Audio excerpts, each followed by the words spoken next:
आधी आबादी मानी जाने वाली महिलाएं, यूँ तो उन्होंने काफ़ी तरक्की की है, चाहे वो अंतरिक्ष में जाने से लेकर के ऊंचे पर्वतारोही पहाड़ियों पर चढ़ने की हो, चाहे वो प्रशासनिक कुर्सी पर बैठने से लेकर के राजनीति में अपना दमखम दिखाने की हो।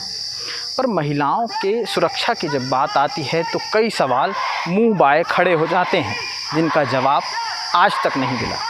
सुरक्षा का जिक्र हुआ है तो मैं एक चीज़ आपको बता दूं कि मेरे पीछे जो युवतियों को आप देख रहे हैं सफ़ेद पोशाक में गुलाबी गमछा लपेटे, ये राष्ट्र सेविका समिति की युवतियां हैं। वही समिति है जो पिछले 19 तारीख से आने वाले 3 जून तक यहाँ पर एक कार्यशाला शिविर का आयोजन कर रही हैं। 15 दिनों तक ये चलने वाले शिविर, जिसमें 9700 से अधिक लड़कियां यहाँ पर मौजूद हैं, जो शहर के बाकी अन्य हिस्सों से या फिर अलग अलग स्टेट से भी आई हैं। यहाँ पर इन बच्चियों को सुबह 4 बजे से लेकर के रात के 8 बजे तक ट्रेनिंग दी जाती है। ट्रेनिंग सिर्फ सेल्फ़ डिफेंस की नहीं, ट्रेनिंग भावनात्मक रूप से और मानसिक रूप से किस तरह स्ट्रांग होना चाहिए लड़कियों को, उसकी ट्रेनिंग दी जाती है। इसका बहुत पुराना इतिहास है। महिलाओं की सेल्फ़ डिफेंस को लेकर के जब ये शुरुआत हुई थी तो इस इतिहास में भी हम जाएंगे। हम बात करेंगे, यहाँ पर लीड करने आए रायपुर से एक मैम हैं, उनसे बात करेंगे, उनसे जानेंगे कि किस तरह इसकी शुरुआत हुई, क्या क्या इसमें होता है और किन किन चीज़ों को लेकर के आगे इसमें संभावनाएं आ सकती हैं।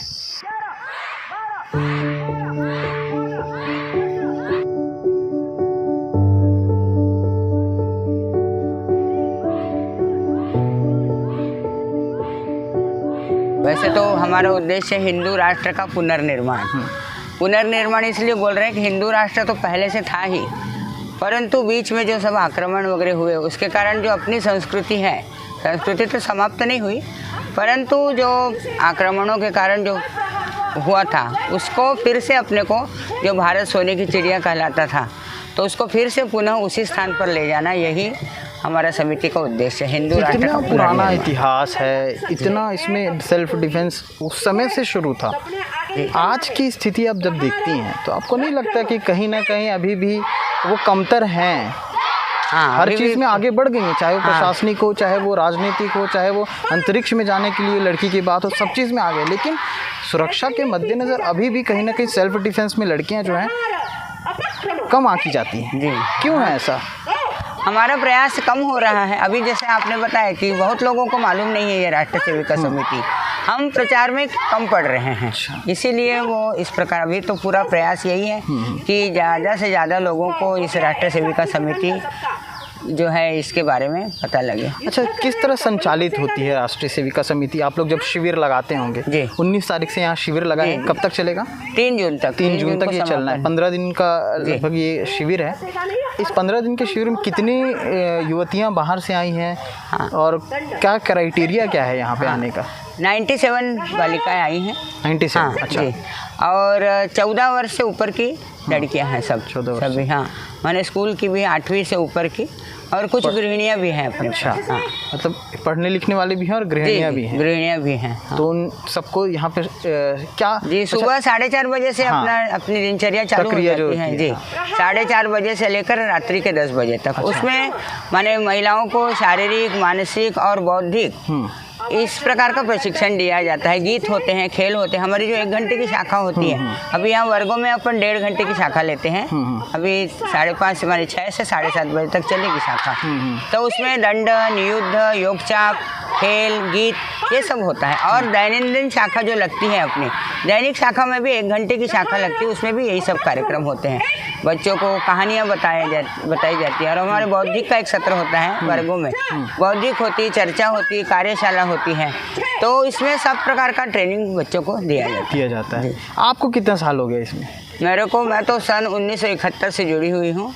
कितने साल की थी आप? मैं 10 साल की। आप 10 साल की थी तब से जुड़ी हैं? जी जी। अच्छा, आपके जीवन में इतना समय तो हुआ है, आपके जीवन में कभी ऐसा कोई समय है फेस करने का कि ऐसी कोई स्थिति फेस करनी पड़ी हो और वाकई में ये जो सेल्फ डिफेंस हालांकि काम तो आता है लेकिन उस समय उसका? मैं एक घटना बताऊंगी कि जब आपातकाल लगा था 1975 में, हाँ। तब मैं 11वीं कक्षा में थी। अच्छा।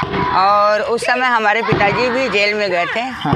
माने मीसाबंदी थे, और माता जी ने सत्याग्रह करके वो उनको 3 महिलाएं थी, तीनों महिलाएं जेल में थी और हम घर में तीनों बहनें थी बस। भाई दोनों नौकरी के इसलिए चले गए थे, दोनों भाई, दोनों बड़े भाई हैं मेरे, और मेरी बड़ी बहन, मैं और मेरी छोटी बहन तीसरी कक्षा में थी। उस समय माने घरों में आकर देखा भी नहीं जाता था कि कैसे रह रहे हैं ये रहे, परंतु हमने बहुत हिम्मत का सामना किया क्योंकि बचपन से जो ऐसे संस्कार, मेरा पूरा परिवार जो था मायके का वो संघ परिवार है। मेरे पिताजी भी प्रचारक थे और मेरा भाई भी प्रचारक था, और माता जी जो थी वो भी बचपन से उनके भी घर में उसी प्रकार के संस्कार थे बाल्यकाल में मायके में।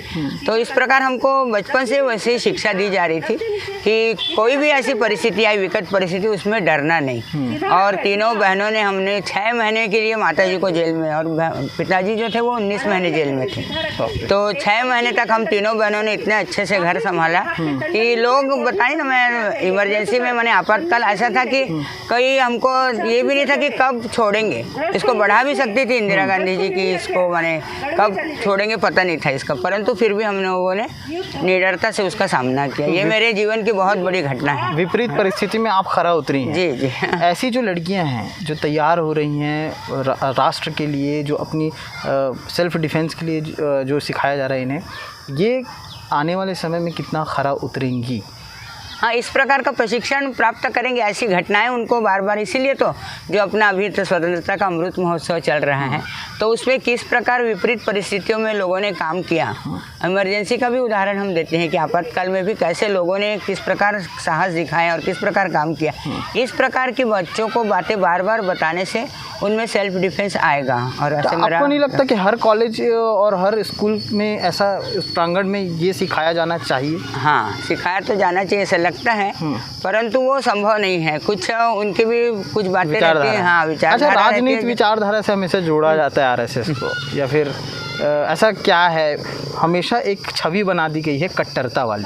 हाँ, वो अब लोगों की समझ है कि माने संघ माने बीजेपी को जोड़ कर, परंतु कभी भी कोई अच्छे व्यक्ति को राष्ट्र का सर्वोत्तम नेता बनाना, इसकी ये जो सोच है वो कोई गलत नहीं है। इसलिए उसी प्रकार के लोग, अब संघ से ही बहुत लोग, जब उस समय जनसंघ था उस समय कई अच्छे अच्छे लोगों को, अटल बिहारी वाजपेयी जी है वो जनसंघ में गए थे जब जनसंघ प्रारंभ हुआ था, तो ऐसे लोग भी गए हैं। ऐसे तो वो संघ के प्रचारक ही थे अटल बिहारी वाजपेयी, अभी भी अपने माननीय प्रधानमंत्री जी हैं वो भी संघ के प्रचारक ही हैं। तो ऐसे लोगों को माने संघ जो है वो अपने से ही भेजता है। अब जैसे संगठन के अनुषांगिक संगठन है बहुत सारे, जैसे विद्यार्थी परिषद हुआ, विश्व हिंदू परिषद हुआ, बहुत सारे ऐसे संगठन हैं अनुषांगिक संगठन, वनवासी कल्याण आश्रम है, तो सभी प्रकार के इसमें अपना काम बढ़े। हालांकि काम एक ही है, परंतु विभिन्न लोगों को अपने से जोड़ने का काम ये जो है वह, ये जो दूसरे जो सरसंघ चालक थे, माधव सदाशिवराव गोवलकर, जिनको हम प्यार से गुरुजी बोलते थे, इनके समय में ये सब सारे अनुषांगिक संगठन प्रारंभ हुए। जब वनवासी कल्याण आश्रम तो 1952 से जशपुर में अपना प्रारंभ है, वो माने केंद्र है, अखिल भारतीय केंद्र है जशपुर में। तो ऐसे ये अनुषांगिक संगठनों के माध्यम से लोगों को जोड़ना, और सबका उद्देश्य यही एक है कि हिंदू राष्ट्र का पुनर्निर्माण, उसको परम वैभव की शिखर में ले जाना, यही सबका उद्देश्य है।